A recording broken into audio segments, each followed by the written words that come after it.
साथियों नमस्कार। टीचरशिप में आप सभी का एक बार फिर से स्वागत है। साथियों, जैसा कि कुछ अभ्यर्थियों का लगातार कमेंट आ रहा था कि सर प्राचीन भारतीय गणितज्ञों का योगदान पर वीडियो लाइए, तो ये रही आपके गणित शिक्षा शास्त्र से पहला यूनिट जो प्राचीन भारतीय गणितज्ञों का योगदान एवं उनके कार्य पर है। ये गणित पार्ट से देखा जाए तो छत्तीसगढ़ सहायक शिक्षक भर्ती का 2026 का सिलेबस आया है, उसमें पहला यूनिट आपका यही है गणित पार्ट से। साथियों, इस वीडियो में हम लगभग 11-12 महान गणितज्ञों का योगदान एवं उनके कार्यों को जानेंगे जो भारतीय अर्थात प्राचीन भारतीय गणितज्ञों का है, और टॉप 30 एमसीक्यूज इसमें तैयार किए हैं जिसका प्रैक्टिस करेंगे, जो आपके बिल्कुल न्यू पैटर्न में रहेगा। कूट संबंधी कथन कारण व सही सुमेलित वाला प्रश्न आपको देखने को मिलेगा। निश्चित रूप से आपको यह वीडियो देखने के बाद 100% आपको इस यूनिट का तैयारी हो जाएगा, क्योंकि टॉप 30 एमसीक्यूज इसमें शामिल है। सबसे पहले थोड़ा आपको गणित पेडागोजी में क्या क्या पढ़ना है उस सिलेबस पर थोड़ा नजर डाल लेते हैं।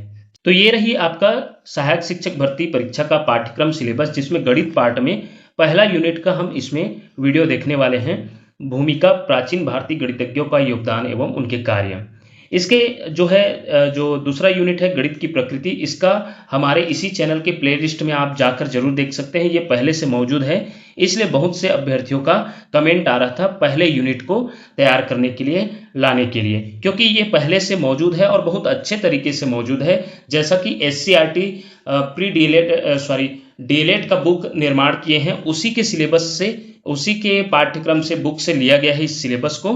तो वहीं से हम उसका बुक को बहुत अध्ययन करके सार उसका बनाए हैं, और पहले जो पूछा गया है वो प्रश्न इसमें शामिल भी हैं। तो ये सभी का उसमें आपको मिल जाएगा। इकाई 3 का भी उसमें वीडियो देखने को मिलेगा इस प्रकार। और अंक गणित की बात करें इकाई 4 में, तो दशमलव प्रणाली से स्टार्ट हुआ है, ये भी आपको अभी डलना शुरू हुआ है, 5-6 वीडियो ही डला है अंक गणित में, तो उसे भी आप देख सकते हैं और आगे भी ये जारी रहेगा। चलिए बिना देर किए हम इसके जो पहला यूनिट है उसे स्टार्ट करते हैं। तो सबसे पहले हम प्राचीन भारतीय गणितज्ञों का योगदान एवं उनके कार्य में महर्षि याज्ञवल्क्य जी का देखने वाले हैं। ये बहुत ही प्राचीन गणितज्ञ माना जाता है। उस समय जो महर्षि याज्ञवल्क्य प्राचीन भारत के एक महान वैदिक ऋषि, दार्शनिक और खगोल शास्त्री या ज्योतिषविद थे, जिन्होंने गणित और खगोल विज्ञान के क्षेत्र में अपना बहुत ही महत्वपूर्ण योगदान दिया। योगदान कैसे दिया, तो आइए देखते हैं। इन्हें भारत में खगोलीय गणित का संस्थापक विचार माना जाता है, और इनका जो काल रहा वो है 9वीं-8वीं शताब्दी ईसा पूर्व से ही अंदाजा लगा सकते हैं कि ये कितने प्राचीन हैं। इनके ग्रंथ की बात करें, इनकी रचना की बात करें, तो शतपथ ब्राह्मण और शुक्ल यजुर्वेद। पूछा जाए कि शुक्ल यजुर्वेद या शतपथ ब्राह्मण किनका रचना है, किन गणितज्ञ या कौन से गणितज्ञ का रचना है, तो महर्षि याज्ञवल्क्य का। आइए इसके बारे में जो महत्वपूर्ण फैक्ट है जिनसे प्रश्न बन सकता है उसको देखते हैं। सूर्य चंद्रमा की गति हेतु 95 वर्षों के जटिल गणितीय चक्र की खोज की इन्होंने, और पृथ्वी और सूर्य की दूरी बराबर सूर्य के व्यास का 108 गुना बताया। यज्ञ वेदियों के निर्माण हेतु ज्यामितीय अनुपातों का इन्होंने प्रयोग किया था उसी समय। बाद में तो बहुत सारे गणितज्ञ हुए जिनका जो है मैथमेटिकल रूप से आया, आंकिक रूप से भी आया, लेकिन इनका कॉन्सेप्ट इनके द्वारा पहले ही अपने ग्रंथ में बता दिया गया था। याद रखिएगा, महर्षि याज्ञवल्क्य के द्वारा। चलिए नेक्स्ट देखते हैं ऋषि बौधायन। ये भी बहुत ही महत्वपूर्ण मैथमेटिशियन है, गणितज्ञ है, जिनका लगभग 800 ईसा पूर्व, ये हम जो है क्रमानुसार देखते जा रहे हैं, याद रखिएगा। इनका जो काल रहा 800 ईसा पूर्व, याद रखिएगा। इन्हें भारत का पहला शुद्ध रेखा गणितज्ञ, प्योर जियोमेटर कहा जाता है। ग्रंथ की बात करें तो बौधायन शुल्ब सूत्र, याद रखिएगा, बौधायन शुल्ब सूत्र बहुत इंपॉर्टेंट है। आज भी जब गणित, वैदिक गणित का जो इतिहास देखा जाता है तो इनका जिक्र होता है। इन्होंने पाइथागोरस प्रमेय से पहले उसका कॉन्सेप्ट अपने ग्रंथ में बता दिया गया था। पाइथागोरस से सदियों पूर्व लिखा कि आयत का विकर्ण का वर्ग दोनों भुजाओं के वर्गों का योग होता है। पाई के बारे में भी इन्होंने कुछ मान निकाले थे। वृत्त को वर्ग में बदलने के नियमों द्वारा पाई का अनुमान दिया था। हालांकि आगे हम आर्यभट्ट का भी देखेंगे, जिन्होंने दशमलव के 4 अंकों तक, दशमलव के बाद 4 अंकों तक शुद्ध मान निकाले थे आर्यभट्ट के द्वारा, तो उनका भी योगदान देखेंगे। लेकिन इन्होंने भी पाई पर काम किए थे और √2 का मान दशमलव के 5 स्थानों तक इन्होंने सटीक सूत्र निकालने का सटीक सूत्र दिया था, याद रखिएगा। तो इनका योगदान रहा ऋषि बौधायन का।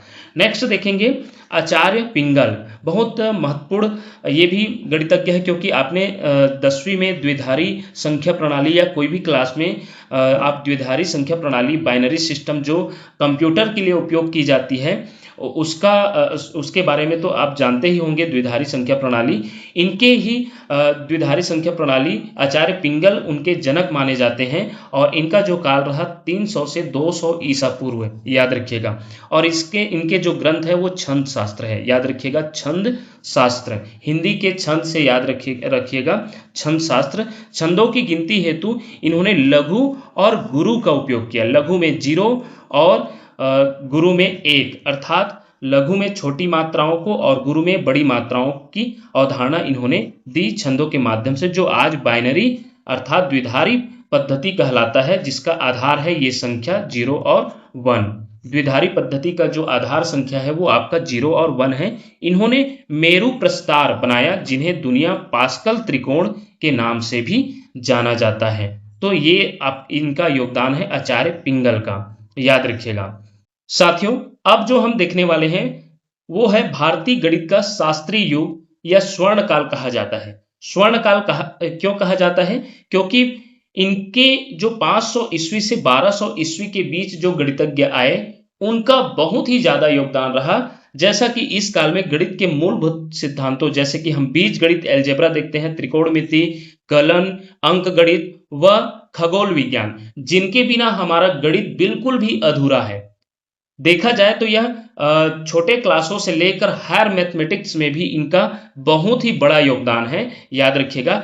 इसलिए और इनका जो इनके बारे में जो बीज गणित या त्रिकोणमिति या कलन अंक गणित के बारे में जो लिखने वाले हैं या इनकी शुरुआती जो कॉन्सेप्ट है उनको देने वाले कौन रहे? ये भारतीय गणितज्ञ ही रहे। इसलिए इस काल को स्वर्ण काल कहा गया है। आइए एक एक करके देखने वाले हैं और इन्हीं के बारे में ज्यादा प्रश्न बनता है। हालांकि हमने जो 3 ऊपर में गणितज्ञ देखे वो भी बहुत महत्वपूर्ण है, क्योंकि इसमें इकाई 1 में जो बोला गया है भारतीय गणितज्ञों का योगदान एवं उनके कार्य, उसमें कोई गणितज्ञ का नाम नहीं दिया है। इसलिए हम कुछ प्राचीन गणितज्ञों का नाम भी शामिल किए हैं जो इंपॉर्टेंट हो सकते हैं। आइए, ये तो इंपॉर्टेंट रहेगा ही। आर्यभट्ट देखते हैं। आर्यभट्ट प्रथम के बारे में, स्वर्ण युग के सबसे महान स्तंभ माना जाता है आर्यभट्ट प्रथम को, और केवल 23 वर्ष की आयु में ही इन्होंने ग्रंथ लिखा और इनका जो काल रहा 476 ईस्वी, याद रखिएगा, 476 ईस्वी पूछा जाता है। और इनके ग्रंथ का नाम भी पूछा जाता है आर्यभट्टीय आर्य सिद्धांत। और इन्होंने ही शून्य का स्थान मान सुनिश्चित किया, तभी जो है गणना आगे बढ़ पाई। याद रखिएगा, शून्य को प्लेस वैल्यू सिस्टम में स्थापित कर गणनाएं सुगम बनाई, अर्थात 1 से लेकर 9 तक की गिनती तो प्राप्त हो गई थी, लेकिन आगे की जो है गिनती आगे बढ़ नहीं रही थी या फिर कोई भी गणित को सॉल्व करना आसान नहीं था। तो इन्होंने शून्य का स्थान सुनिश्चित करके, जैसे कि 1 में शून्य लगाकर, 2 में शून्य लगाकर, इस प्रकार हम शून्य का बहुत उपयोग करके बड़ी बड़ी संख्याएं प्राप्त कर सके, ऐसा इन्होंने काम किए। अर्थात इन्होंने ही शून्य का मान को ही सही जगह स्थापित करके बड़ी बड़ी संख्याएं प्राप्त करना सिखाए। तो इनका बहुत ही बड़ा योगदान है। और अगला पाई का मान, पाई का सटीक मान इन्होंने निकाला, खास करके दशमलव के बाद 4 स्थान जो प्राप्त किए, इन्होंने पहली बार शुद्ध स्थान निकाले थे। त्रिकोणमिति में ज्या और कोज्या की सारणी बनाई। खगोल शास्त्र की बात करें तो सिद्ध किया कि पृथ्वी गोल है और अपनी धुरी पर घूमती है। और याद रखिएगा इन्हें भी कि नोट के तहत इन्हीं के नाम पर भारत का प्रथम उपग्रह का नाम आर्यभट्ट रखा गया था। भारत का पहला जो सैटेलाइट लॉन्च किया गया, याद रखिएगा, इन्हीं के नाम पर है, आर्यभट्ट के नाम पर। नेक्स्ट देखेंगे वराह मिहिर, उज्जैन के महान खगोल शास्त्री व विक्रमादित्य के 9 रत्न में से हैं वराह मिहिर। और इनके ग्रंथ का नाम और इसका ईस्वी की बात करें तो 505 ईस्वी, और ग्रंथ की बात करें तो पंच सिद्धांतिका वृहत संहिता भी कहते हैं, बहुत इंपॉर्टेंट है, पंच सिद्धांतिका और बृहत संहिता। त्रिकोणमिति का सर्वविख्यात सूत्र जो आपने 9वीं 10वीं में पढ़े होंगे, sine square theta plus cos square theta बराबर 1 होता है। ये इन्होंने ही इनके खोज किए, या कह सकते हैं इनके बारे में कॉन्सेप्ट दिए, सूत्र का निर्माण किए कह सकते हैं, खोज तो अलग बात है। तो sign square x plus cos square x बराबर 1 होता है, इनके द्वारा ही बताया गया या इनके द्वारा सूत्र का निर्माण किया गया।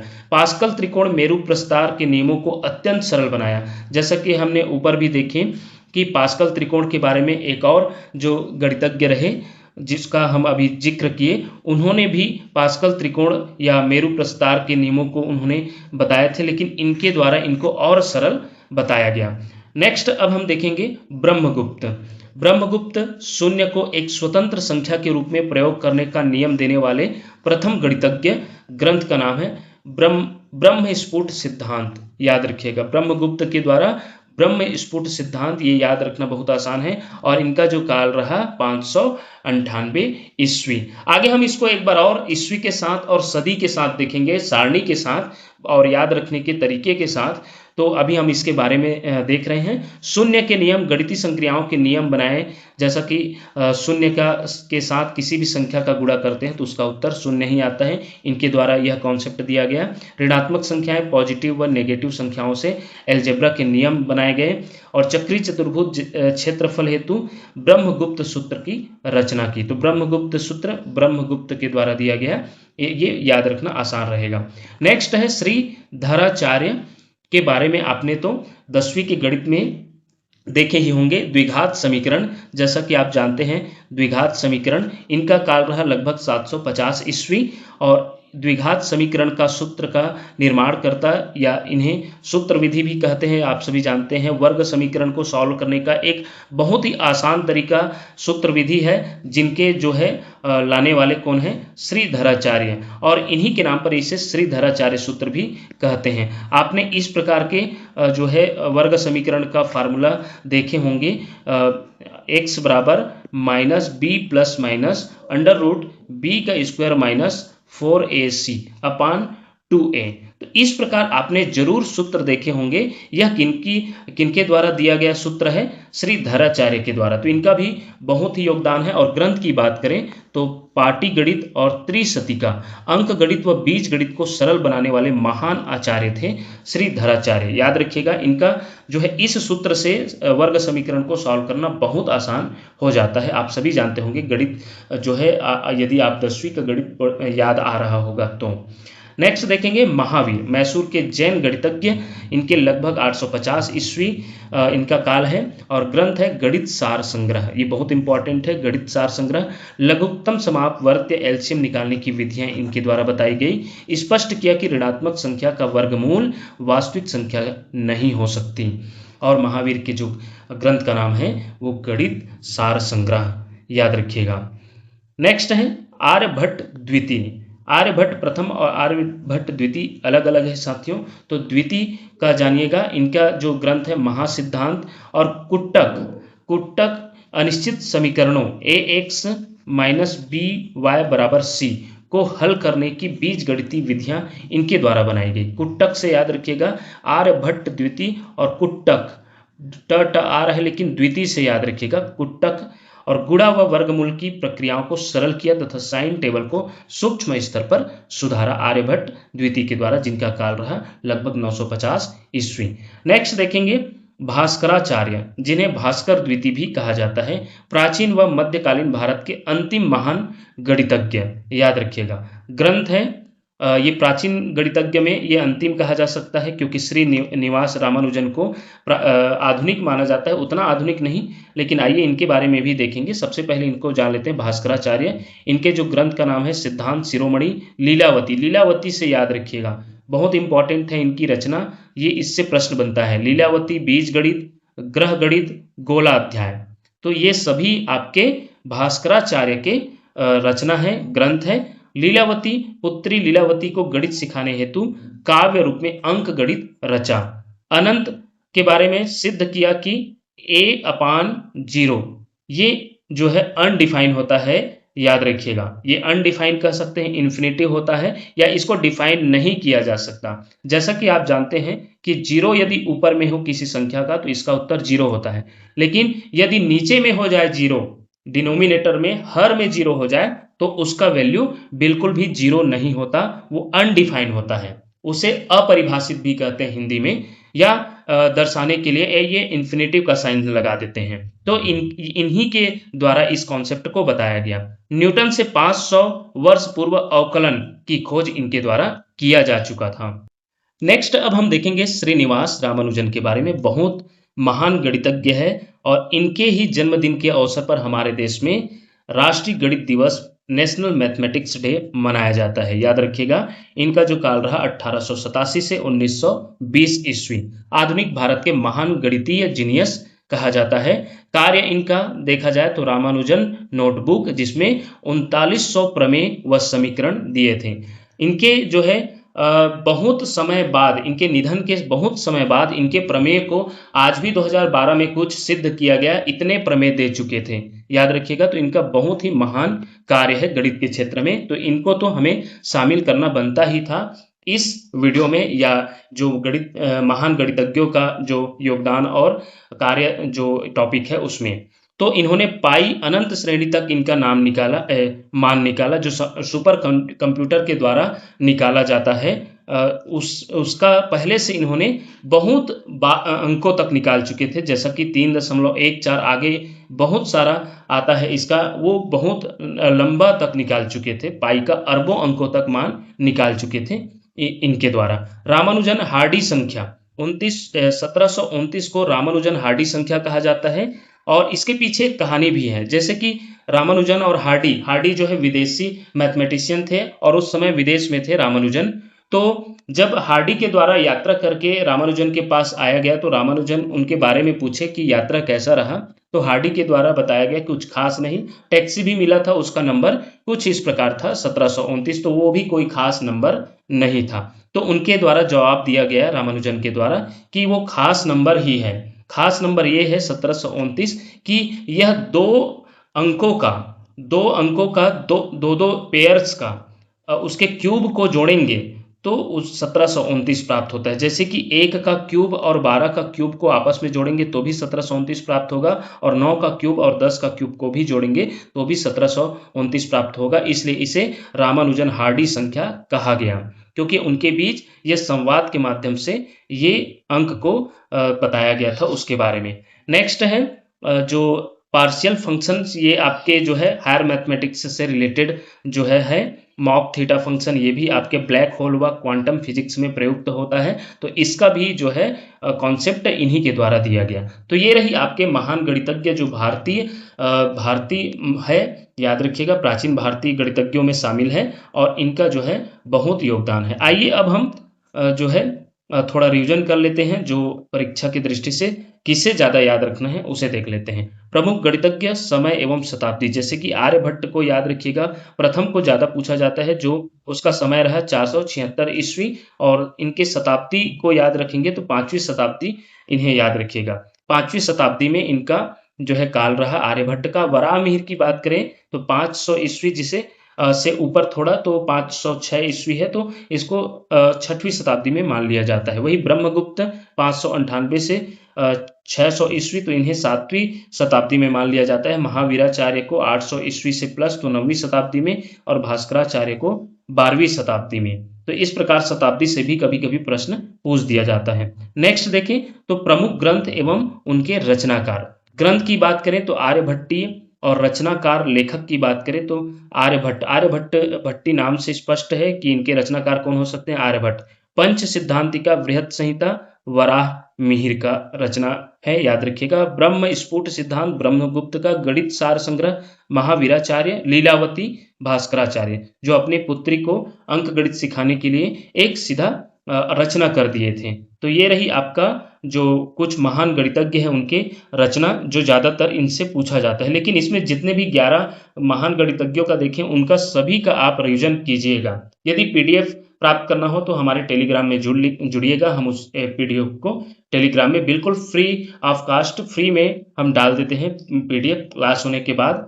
तो निश्चित रूप से आप उसे रिविजन कर सकते हैं। चलिए अब हम मैथ्स पेडागोजी जो अभी महान भारतीय गणितज्ञों का योगदान एवं उनके कार्य देखें, उनसे रिलेटेड जो है टॉप 30 एमसीक्यूज देखेंगे, जिसमें हम सिंपल एमसीक्यूज 1 से 12 तक देखेंगे, फिर कूट संबंधी, एसर्शन रीजन, क्योंकि कभी कभी सिंपल एमसीक्यूज आज भी देखने को मिलता है, भले ही पैटर्न चेंज हुआ है। तो चलिए शुरू करते हैं। पहला प्रश्न है, भारत में खगोलीय गणित की शुरुआत करने वाले शुरुआती विचारकों में से किसे माना जाता है? ऋषि बौधायन, महर्षि याज्ञवल्क्य, आचार्य पिंगल, श्रीधराचार्य।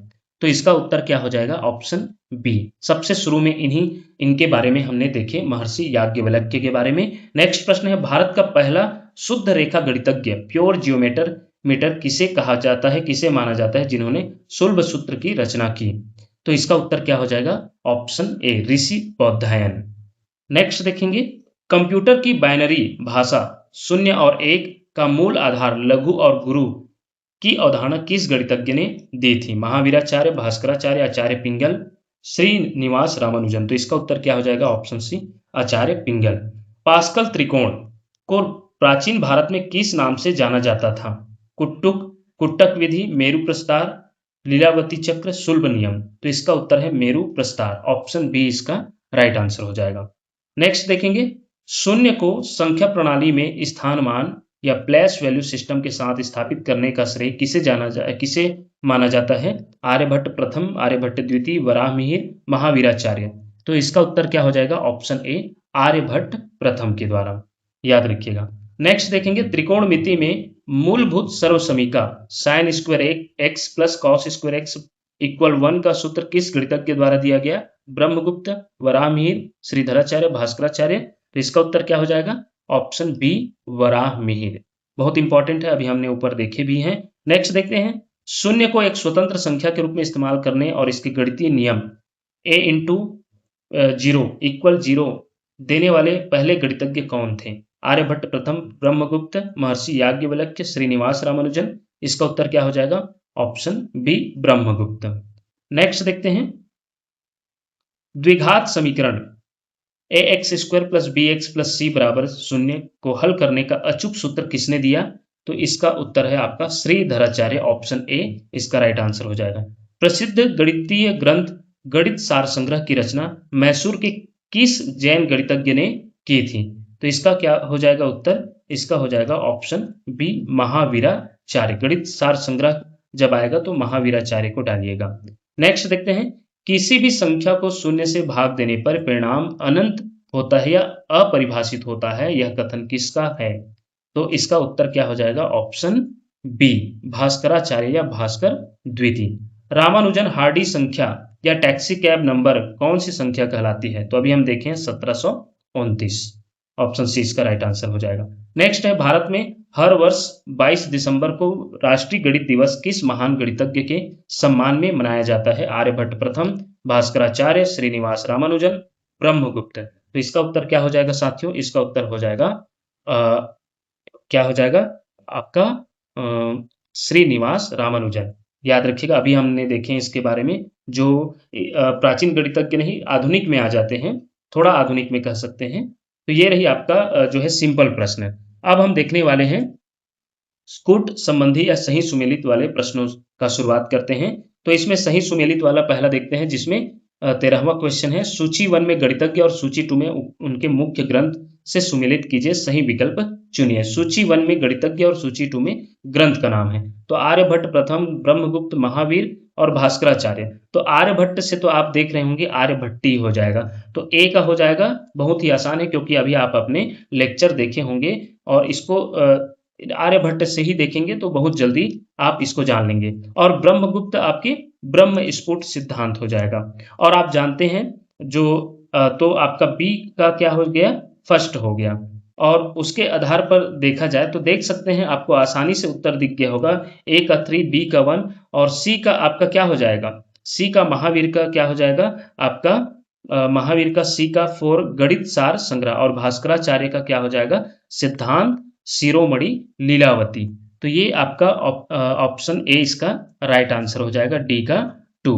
तो 13वां का कौन सा हुआ? Option A. तो निश्चित रूप से यह आपका उत्तर हो जाएगा। नेक्स्ट देखेंगे सही सुमेलित में गणितज्ञ है एक तरफ और एक तरफ उसके खोज या योगदान है। ऋषि बौद्धायन, आचार्य पिंगल, श्रीधराचार्य, श्रीनिवास रामानुजन। तो श्रीनिवास रामानुजन तो स्पष्ट दिख रहा है। आचार्य पिंगल ने द्विधारी पद्धति और श्रीधराचार्य के द्वारा द्विघात समीकरण और ऋषि बौद्धायन के द्वारा पाइथागोरस प्रमेय का प्राथमिक कथन दिया गया। तो अभी हम पढ़े तो आसानी से बन रहा है, लेकिन यदि आप इसको नहीं देखे रहते तो ये थोड़ा कठिन हो सकता था। तो इसके आधार पर उत्तर क्या हो जाएगा? ऑप्शन बी में देख सकते हैं ए का 2 है, बी का 1 है और सी का 4 है और डी का 3 है। नेक्स्ट देखते हैं, इसमें गणितज्ञ है और उसकी काल है, समयावधि। तो आर्यभट्ट प्रथम, वराहमिहिर, ब्रह्मगुप्त, भास्कराचार्य। तो इनको याद रखेंगे। तो इनको पूछा गया है, ये आपके जो स्वर्ण काल से लिया गया है, क्योंकि इसी से ज्यादा ऐसा पूछा जा सकता है समयावधि को। तो इसका क्या हो जाएगा? आर्यभट्ट प्रथम का आपने देखे होंगे आपका 476 ईस्वी, याद रखेंगे। तो ए का क्या हो गया? दूसरा। तो ए का दूसरा देख सकते हैं आपको, ए का दूसरा, फिर बी का देख सकते हैं तीसरा आ जाएगा यहाँ वराहमिहिर आपका हो जाएगा, सॉरी ये नहीं, आपका ये हो जाएगा वराहमिहिर का क्या हो जाएगा आपका बी का तीसरा 505 ईस्वी। ब्रह्मगुप्त का क्या हो जाएगा? ब्रह्मगुप्त का आपका चौथा और भास्कराचार्य का जो है 1114 ईस्वी। तो ऑप्शन ए इसका राइट आंसर हो जाएगा, ये देख सकते हैं। नेक्स्ट देखेंगे, निम्नलिखित में से कौन सा सुमेलित या गलत युग्म है बोला जा रहा है, गलत सुमेलित है। आचार्य पिंगल, छंद शास्त्र, आर्यभट्ट द्वितीय, महासिद्धांत, वराहमिहिर, पंच सिद्धांतिका, ब्रह्मगुप्त, पाटीगणित। तो इसका कौन सा उत्तर हो जाएगा? ये सिंपल में है, तो इसका उत्तर हो जाएगा आपका ऑप्शन डी। ये देख सकते हैं, ब्रह्मगुप्त आपका पाटीगणित नहीं है, ये आपके बाकी सभी सुमेलित है। गलत सुमेलित बोला गया है, तो यही इसका उत्तर हो जाएगा। ये आपका पाटीगणित ब्रह्मगुप्त जी का नहीं है। नेक्स्ट देखेंगे, एक तरफ आपका अवधारणा है, दूसरा संबंध गणितज्ञ। कुट्टक जो है किसका है? कुट्टक इक्वेशन, चक्रीय चतुर्भुज का क्षेत्रफल, अवकलन की शुरुआत, मार्क थीटा फंक्शन। तो मार्क थीटा फंक्शन तो आपका हमने लास्ट में पढ़े हैं, जो श्रीनिवास रामानुजन का है। तो चौथा डी का चौथा आपका ए और सी में है, तो यही दोनों उत्तर हो सकता है। आगे देखते हैं, तो कुट्टक इक्वेशन आपका ये देख सकते हैं, कुट्टक इक्वेशन भी आपका आर्यभट्ट द्वितीय का है, ध्यान से देखिएगा। क्योंकि तो इसके आधार पर एक का फर्स्ट, अब दो का चक्री चतुर्भुज का क्षेत्रफल ब्रह्मगुप्त का है, अवकलन की शुरुआत भास्कराचार्य। कभी कभी सही सुमेलित ही रहता है, बस घुमाने के लिए ऐसा दे दिया जाता है। ऑप्शन ए इसका राइट आंसर हो जाएगा। नेक्स्ट देखेंगे, ग्रंथ सिद्धांत शिरोमणि के 4 भागों में से कौन सा भाग अंक गणित से संबंधित है? बीज गणित, लीलावती, ग्रह गणित, गोलाध्याय। तो इसका उत्तर क्या हो जाएगा? Option B, Lilavati. जो ग्रंथ सिद्धांत शिरोमणि के 4 भागों में से कौन सा भाग अंक गणित से संबंधित है? तो लीलावती है। ऑप्शन बी इसका राइट आंसर हो जाएगा। चलिए नेक्स्ट देखते हैं अब कूट एवं कालानुक्रम संबंधी प्रश्न, जिसका पहला प्रश्न है, निम्नलिखित भारतीय गणितज्ञों को उनके ऐतिहासिक कालक्रम प्राचीन से नवीन के अनुसार सही क्रम में व्यवस्थित कीजिए। ब्रह्मगुप्त, आर्यभट्ट प्रथम, भास्कराचार्य, ऋषि बौद्धायन। तो इसके आधार पर देखा जाए तो आपने अभी ऊपर देखे हैं, तो इसमें हम ज्यादा समय नहीं लेंगे, आप रिवाइज करके भी देख सकते हैं। आपका जो है चौथा ऋषि बौद्धायन, ऋषि बौद्धायन जो है आपका पहले नंबर में आएगा, क्योंकि प्राचीन से नवीन तरफ जा रहे हैं। उसके बाद आपका आ जाएगा दूसरा आर्यभट्ट प्रथम, याद रखिएगा। ये पूरे 11 गणितज्ञ का देखें, उन सभी को मिलाकर है, याद रखिएगा।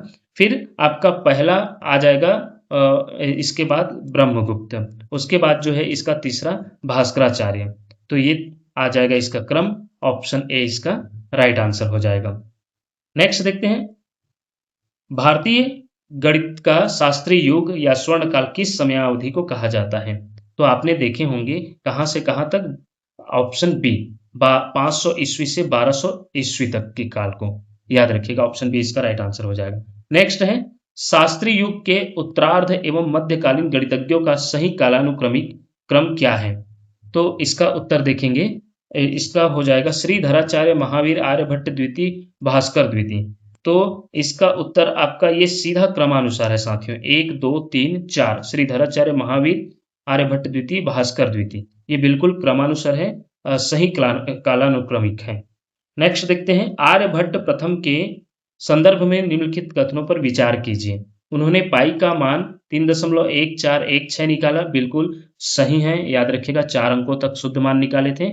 इन्होंने सिद्ध किया कि पृथ्वी गोल है और अपनी धुरी पर घूमती है, ये भी सही है। भारत के प्रथम उपग्रह का नाम इन्हीं के नाम पर रखा गया, ये भी सही है। तो ऑप्शन डी इसका राइट आंसर हो जाएगा। नेक्स्ट देखते हैं, श्रीनिवास रामानुजन के योगदान के संदर्भ में कौन कौन से कथन सत्य है। तो आपने देखे होंगे, ये आपका बिल्कुल सही है।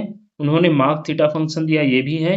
इनकी हस्तलिखित रामानुजन नोटबुक में 3900 प्रमेय शामिल है, तो ये सभी हो जाएगा इसका उत्तर। तो इस प्रकार का प्रश्न बनता है, आप अभी देखे हैं तो सरल लग रहा होगा। क्वेश्चन 23 का उत्तर सी हो जाएगा। नेक्स्ट देखते हैं, निम्नलिखित में से कौन सी विशेषताएं भारतीय गणित के स्वर्ण काल से संबंधित हैं। तो इसका उत्तर क्या हो जाएगा, देखा जाए तो ये भी बीजगणित एवं त्रिकोणमिति का व्यापक विकास, शून्य का स्वतंत्र उपयोग व स्थानमान प्रणाली, कैलकुलस, अवकलन के शुरुआती सिद्धांतों की खोज, तो सभी इसका उत्तर हो जाएगा। नेक्स्ट अब हम कथन कारण वाला देखेंगे। कथन कारण कुछ इस तरीके का रहेगा, आप सभी जानते हैं, जिसमें 4 ऑप्शन इस प्रकार का दिया रहता है। कथन और कारण को देखकर हमें उत्तर देना रहता है। जैसा कि कथन है, आचार्य पिंगल को द्विधारी संख्या प्रणाली का जनक माना जाता है, बिल्कुल सही है। कारण देखते हैं, इन्होंने छंद शास्त्र में कविताओं की मात्राओं को गिनने के लिए लघु और गुरु की अवधारणा दी थी, तो बिल्कुल सही है। तो इसके आधार पर क्या हो जाएगा उत्तर, ए और आर दोनों सही है और आर ए की सही व्याख्या करता है, तो ऑप्शन ए इसका राइट आंसर हो जाएगा। नेक्स्ट देखते हैं, कथन ए है आपका, भारत में 19 अप्रैल 1975 को प्रक्षेपित प्रथम उपग्रह का नाम आर्यभट्ट रखा गया, और कारण है आर्यभट्ट प्रथम ने सबसे पहले बताया कि पृथ्वी गोल है और अपनी धुरी पर घूमती है। तो इसका उत्तर क्या हो जाएगा, यह देख सकते हैं दोनों अपने अपने जगह में सही है, लेकिन ए का कथन, ए का कारण ये नहीं है, याद रखिएगा। तो ऑप्शन बी इसका राइट आंसर हो जाएगा। ए और आर दोनों सही है, लेकिन आर सही व्याख्या नहीं कहता। नेक्स्ट देखते हैं, ब्रह्मगुप्त को दुनिया का पहला ऐसा गणितज्ञ माना जाता है जिन्होंने शून्य को एक स्वतंत्र संख्या के रूप में प्रयोग करने के नियम दिए। कारण है, ब्रह्मगुप्त ने सिद्ध किया कि किसी भी संख्या को शून्य से भाग देने पर उत्तर हमेशा शून्य ही रहता है, जो कि गलत है, क्योंकि ये अपरिभाषित बोला गया, याद रखिएगा। तो इसके आधार पर आपका कथन तो सही है, कथन तो सही है, लेकिन आर गलत है, तो ऑप्शन सी इसका राइट आंसर हो जाएगा। नेक्स्ट है, न्यूटन और लाइबनिज ने लगभग 500 वर्ष पूर्व भास्कराचार्य ने अवकलन के सिद्धांतों की खोज कर ली थी। न्यूटन और लाइबनिज से पूर्व भास्कराचार्य ने अवकलन जो समीकरण होते हैं, अवकलन जो कॉन्सेप्ट है गणित में, जो हायर मैथमेटिक्स का पार्ट होता है, उसका पहले से सिद्धांत दे दिए थे। कारण है, भास्कराचार्य ने अपने प्रसिद्ध ग्रंथ सिद्धांत शिरोमणि के लीलावती भाग में खगोलीय गतियों की अवकलन दर का वर्णन किया था। तो इसके उत्तर की बात करें तो इसका ये तो सही है कथन, लेकिन इसका आर गलत है, क्योंकि लीलावती में अंक गणित के बारे में किया गया है, न कि अवकलन दर की। तो ऑप्शन सी इसका राइट आंसर होगा। ए सही है, लेकिन आर गलत है। नेक्स्ट देखें तो कथन ए है, ऋषि बौधायन को भारत का पहला शुद्ध रेखा गणितज्ञ माना जाता है। कारण देखते हैं, इन्होंने अपने ग्रंथ बौधायन शुल्ब सूत्र में आयत के विकर्ण पर बनने वाले वर्ग से संबंधित नियम दिए थे, जिसे आज पाइथागोरस प्रमेय कहते हैं। इसका उत्तर की बात करें तो बिल्कुल सही है, दोनों कथन भी और कारण भी, और सही व्याख्या भी करता है। नेक्स्ट देखते हैं, कथन है, श्रीनिवास रामानुजन को बिना किसी औपचारिक उच्च शिक्षा के आधुनिक गणित का सबसे चमकीला सितारा माना जाता है। कारण है, इन्होंने रामानुजन नोटबुक में लगभग 3900 गणितीय प्रमेयों और समीकरणों को बिना किसी प्रमाण के सीधे लिखा था। तो इसका भी उत्तर वही हो जाएगा, क्योंकि दोनों कथन सही हैं, कथन भी सही है और कारण भी सही है। तो ऑप्शन ए इसका राइट आंसर हो जाएगा। इस प्रकार ये देख सकते हैं प्राचीन भारतीय गणितज्ञों का योगदान और उसके थ्योरी और सुपर 30 एमसीक्यूज, जो आपके परीक्षा के लिए बहुत ही उपयोगी होने वाला है। इसी प्रकार के वीडियो प्राप्त करने के लिए देखते रहिए आपका अपना चैनल टीचरशिप। धन्यवाद साथियों।